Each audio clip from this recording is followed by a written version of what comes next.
ദൈവാത്മാവെന്നുടെ ഹൃദയത്തിൽ വന്ന ദാവീദെപ്പോൽ പാടും ഞാൻ. ദൈവാത്മാവെന്നുടെ ഹൃദയത്തിൽ വന്ന ദാവീദെപ്പോൽ പാടും ഞാൻ. പാടും ഞാൻ ദാവീദെപ്പോൽ പാടും ഞാൻ.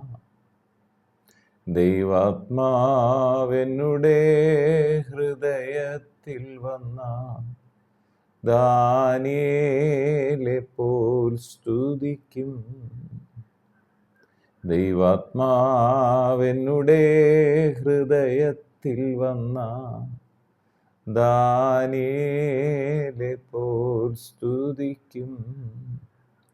സ്തുതിക്കും സ്തുതിക്കും ദാനിയേലെപ്പോൽ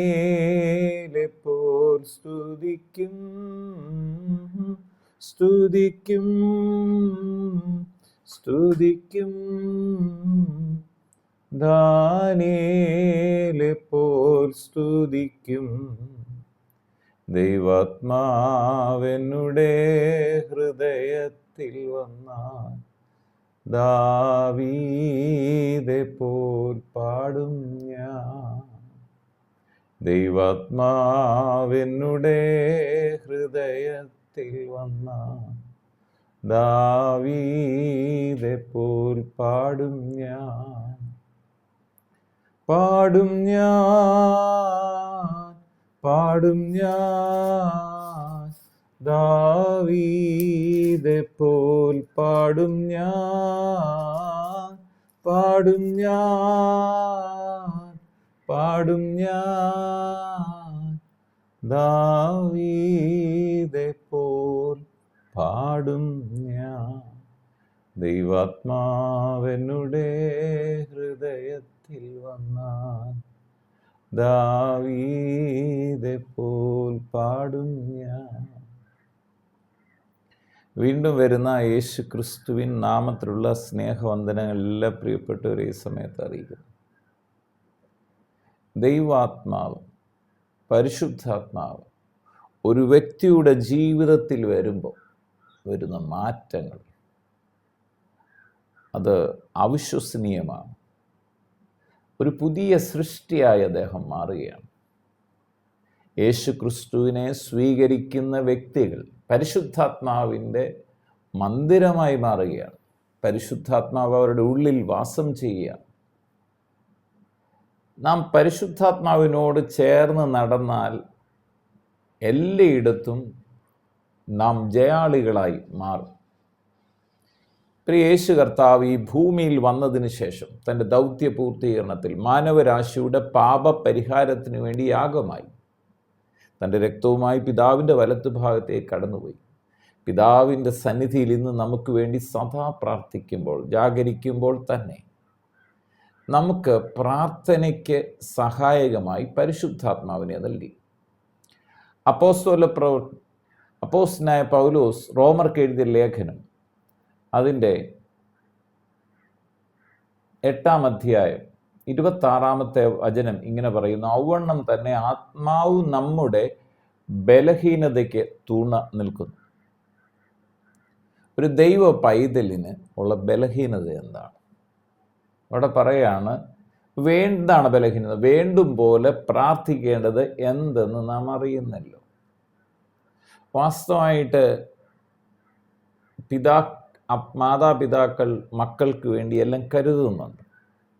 മക്കൾ എല്ലാ ദിവസവും രാവിലെ എഴുന്നേറ്റ് ഭക്ഷണം ആവശ്യപ്പെട്ടിട്ടല്ല നാം അവർക്ക് ഭക്ഷണം കൊടുക്കുക. നാം മാതാപിതാക്കൾ കുഞ്ഞുങ്ങൾ ആവശ്യപ്പെടുമ്പോഴല്ല ഫീസ് കൊടുക്കാറുള്ളത്.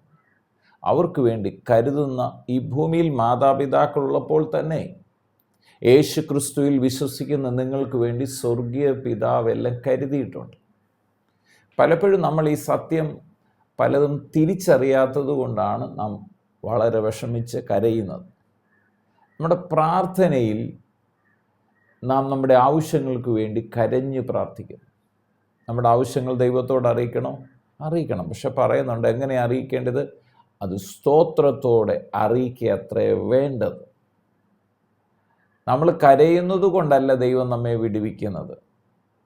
ദൈവം നമ്മെ വിടുവിക്കുവാൻ തീരുമാനിച്ചത് കൊണ്ടാണ് നമ്മൾ ദൈവമക്കളായി മാറിയത്.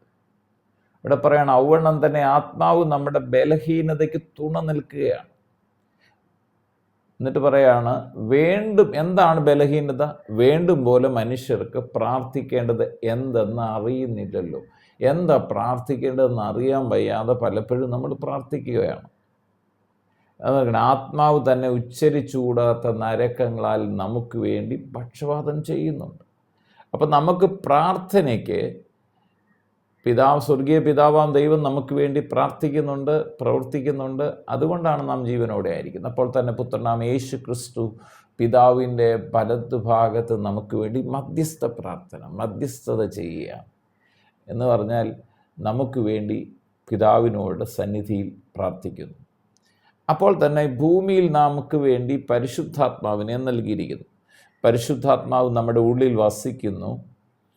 പരിശുദ്ധാത്മാവ് നമ്മുടെ ഉള്ളിൽ ഇരുന്ന് പ്രവർത്തിക്കുന്നു. അതാ വചനം പറഞ്ഞ് ഇച്ഛിക്കുക എന്നതും പ്രവർത്തിക്കുക എന്നതും ദൈവം തിരുമുള്ളമുണ്ടായിട്ട് നമ്മളിലിരുന്ന് പ്രവർത്തിക്കുകയാണ്. പരിശുദ്ധാത്മാവ് പ്രവർത്തിച്ചു കൊണ്ടേയിരിക്കുകയാണ്. പരിശുദ്ധാത്മാവിൻ്റെ പ്രവൃത്തികളെല്ലാം നമ്മൾക്ക് ചിന്തിക്കുന്നതിനൊക്കെ അപ്പുറത്തുള്ള അത്ഭുതങ്ങളാണ്, സൂപ്പർ നാച്ചുറലാണ്. പരിശുദ്ധാത്മാവ് രോഗികളെ സൗഖ്യമാക്കും. യേശു ക്രിസ്തുവിനെ മരിച്ചവരുടെ നിന്ന് ആത്മാവ് ഉയർത്തെഴുന്നേൽപ്പിച്ചു. അതേ പരിശുദ്ധാത്മാവ് പാരുശൂന്യമായ പ്രപഞ്ചത്തെ പറുദീസയാക്കിയ ദൈവത്തിൻ്റെ പരിശുദ്ധാത്മാവ്, ഇല്ലാത്തതിനെ ഉള്ളതുപോലെ വിളിച്ചു വരുത്തുന്ന പരിശുദ്ധാത്മാവ് നിങ്ങളിലും വസിക്കുകയാണ്, എന്നിലും വസിക്കുകയാണ്. അപ്പം പരിശുദ്ധാത്മാവ് പ്രവർത്തിച്ചു കൊണ്ടിരിക്കുകയാണ്. പരിശുദ്ധാത്മാവിന് നമുക്ക് വേണ്ടി ഒരു സഹായം ചെയ്യുകയാണ്. ദൈവമക്കൾക്ക് അറിയാൻ വയ്യാത്തൊരു കാര്യം എന്താണ്? വേണ്ടും പോലെ എന്തെങ്ങനെ പ്രാർത്ഥിക്കാൻ അറിയുന്നില്ല. അതിന് പരിശുദ്ധാത്മാവ് തുണ നിൽക്കുകയാണ്. അപ്പം നമ്മൾ പരിശുദ്ധാത്മാവിൻ്റെ സഹായം തേടണം. എന്നിട്ട് പറയാണ്, ആത്മാവ് തന്നെ ഉച്ചരിച്ചുകൂടാത്ത ഞരക്കങ്ങളാൽ നമുക്ക് വേണ്ടി പക്ഷപാതം ചെയ്യും. നമ്മുടെ അകത്ത് ദൈവത്തിൻ്റെ ആത്മാവ് വസിച്ച് നമ്മളിലിരുന്ന് പരിശുദ്ധാത്മാവ് പ്രാർത്ഥിക്കുന്നുണ്ട്. അപ്പോൾ തന്നെ ബുദ്ധിയിൽ പ്രാർത്ഥിക്കാം, ആത്മാവിൽ പ്രാർത്ഥിക്കാം. അത് അപ്പോസ്തലൻ കൊരിന്ത്യർക്ക് എഴുതിയ ലേഖനത്തിൽ അപ്പോസ്തലൻ പറയുന്നുണ്ട്. 14-ാം അധ്യായത്തിൽ പറയുന്നുണ്ട്, ഞാൻ ആത്മാവ് കൊണ്ട് പ്രാർത്ഥിക്കും, ബുദ്ധി കൊണ്ടും പാടും. ആത്മാവ് കൊണ്ട് പ്രാർത്ഥിക്കും, ബുദ്ധി കൊണ്ട് പാടും. അത് കൊരിന്ത്യർക്ക് എഴുതിയ ലേഖനം 14-ാം അധ്യായത്തിൽ 14-ാം വാക്യത്തിൽ പറയുകയാണ്, ഞാൻ അന്യഭാഷയിൽ പ്രാർത്ഥിക്കുന്നതിൽ എൻ്റെ ആത്മാവ് പ്രാർത്ഥിക്കുന്നു. അപ്പോൾ ആത്മാവ് പ്രാർത്ഥിക്കുന്നപ്പോഴാണ്, ഞാൻ അന്യഭാഷയിൽ പ്രാർത്ഥിക്കുമ്പോഴാണ്. എന്നിട്ട് പറയാണ്, എൻ്റെ ബുദ്ധി ആ സമയത്ത് അബലമാകുന്നു. കാര്യം എന്നാ, നമുക്ക് എങ്ങനെയാണ് പ്രാർത്ഥിക്കേണ്ടതെന്ന് നമുക്കറിയത്തില്ല. പക്ഷെ നമ്മുടെ ഈ ബലഹീനതയ്ക്ക് പരിശുദ്ധാത്മാവ് തുണ നിൽക്കുകയാണ്. എന്തൊക്കെയാണ് പ്രാർത്ഥിക്കേണ്ടത്, ഏതൊക്കെ ബുദ്ധിയോ അബലമാകുന്നു. ഞാൻ അന്യഭാഷയിൽ പ്രാർത്ഥിക്കുന്നുവെങ്കിൽ എൻ്റെ ആത്മാവാണ് പ്രാർത്ഥിക്കുന്നത്, എൻ്റെ ബുദ്ധിയോ അബലമാകുന്നു. ആകയാൽ ഞാൻ ആത്മാവ് കൊണ്ട് പ്രാർത്ഥിക്കും, ബുദ്ധി കൊണ്ടും പ്രാർത്ഥിക്കും. ആത്മാവ് കൊണ്ട് പാടും, ബുദ്ധി കൊണ്ട് പാടും. അപ്പം ബുദ്ധിയിലും പാടാം, ആത്മാവിലും പാടാം. നമുക്ക് നല്ല ഭംഗിയായിട്ട് മനോഹരമായി പാടാൻ പറ്റും, മറ്റുള്ളവരെ കേൾപ്പിച്ച് മനോഹരമായി പ്രാർത്ഥിക്കാൻ പറ്റും. പക്ഷെ ഹൃദയത്തിനകത്തുനിന്ന്, അടിത്തട്ടിൽ നിന്ന് പരിശുദ്ധാത്മാവിൻ്റെ സഹായത്തോടെ പ്രാർത്ഥിക്കുമ്പോഴാണ് ശരിയായ വിധത്തിലുള്ള പ്രാർത്ഥനയായി മാറുന്നത്. അതാണ് ഇവിടെ പറയുന്നത്.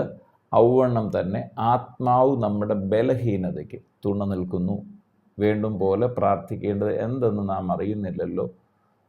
ആത്മാവ് തന്നെ ഉച്ചരിച്ചുകൂടാത്ത നരക്കങ്ങളാൽ നമുക്ക് വേണ്ടി പക്ഷപാതം ചെയ്യും. അപ്പം പരിശുദ്ധാത്മാവിൻ്റെ സഹായത്തോടെ ഈ ദിവസങ്ങളിൽ പ്രാർത്ഥിക്കാം. അപ്പം നമ്മുടെ പ്രാർത്ഥന ഏറ്റവും ഫലവത്തായി തീരും.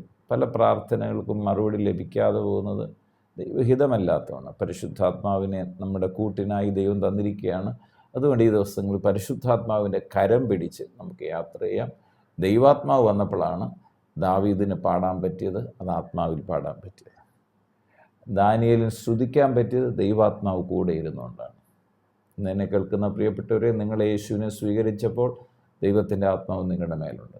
പരിശുദ്ധാത്മാവിൻ്റെ മന്ദിരമായി നിങ്ങൾ മാറിയിരിക്കുന്നു. നിങ്ങൾ ജയാളികളായി തീർന്നിരിക്കുന്നു. അപ്പോൾ തന്നെ പരിശുദ്ധാത്മാവ് ഒരു വ്യക്തിയാണ്. ആ പരിശുദ്ധാത്മാവുമായി അടുത്ത ബന്ധത്തിൽ ജീവിക്കാം. പരിശുദ്ധാത്മാവിനോട് ചോദിച്ച് പ്രാർത്ഥനാ ജീവിതം ഏറ്റവും അനുഗ്രഹമാക്കി തീർക്കാം. അതിന് ദൈവത്തിൻ്റെ പരിശുദ്ധാത്മാവ് ഇന്ന് കേൾക്കുന്ന ഓരോ പ്രിയപ്പെട്ടവരെയും സഹായിക്കുമാറാകട്ടെ. പിതാവെ, പ്രാർത്ഥിക്കുന്നു യേശു ക്രിസ്തുവിൻ നാമത്തിൽ ഞങ്ങളെ അവിടുത്തെ കരങ്ങളിൽ താഴ്ത്തി ഏൽപ്പിക്കുന്നു. ഞങ്ങളുടെ ബലഹീനത, പ്രാർത്ഥിക്കാൻ എങ്ങനെയാണ് പ്രാർത്ഥിക്കേണ്ടത്, എന്താണ് പ്രാർത്ഥിക്കേണ്ടതെന്ന് ഞങ്ങൾ അറിയാതിരിക്കുന്ന സാഹചര്യത്തിൽ അവിടുന്നത്തെ പരിശുദ്ധാത്മാവ് ഞങ്ങളുടെ ഉള്ളിലിരുന്നു, അല്ലെങ്കിൽ ഞങ്ങളുടെ ആത്മാവ് പരിശുദ്ധാത്മാവ് ഞങ്ങളെ പ്രാർത്ഥിപ്പിക്കാൻ പഠിപ്പിക്കണമെന്ന് പ്രാർത്ഥിക്കുന്നു.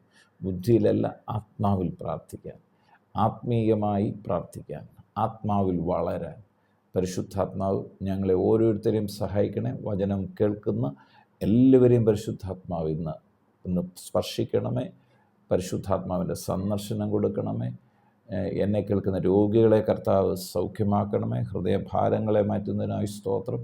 അത്ഭുതകരമായി ആത്മാവുമായി ബന്ധിച്ച് പ്രാർത്ഥിക്കുന്നവരായി തീരാൻ ഇന്ന് വചനം കേൾക്കുന്ന ഓരോ പ്രിയപ്പെട്ടവർക്കും ഇടയാകട്ടെ. യേശു ക്രിസ്തുവിൻ നാമത്തിൽ പിതാവേ, ആമേൻ. ദൈവാത്മാവെന്നുടെ ഹൃദയത്തിൽ വന്ന ദാവീദെപ്പോൽ പാടും ഞാൻ. ദൈവാത്മാവെന്നുടെ ഹൃദയത്തിൽ വന്ന ദാവീദെപ്പോൽ പാടും ഞാൻ. പാടും ഞാൻ, പാടും ഞാൻ, ദാവീദെപ്പോൽ പാടും ഞാൻ. ദൈവാത്മാവെന്നുടെ ഹൃദയത്തിൽ വന്ന ദാവീദെപ്പോൽ പാടും ഞാൻ.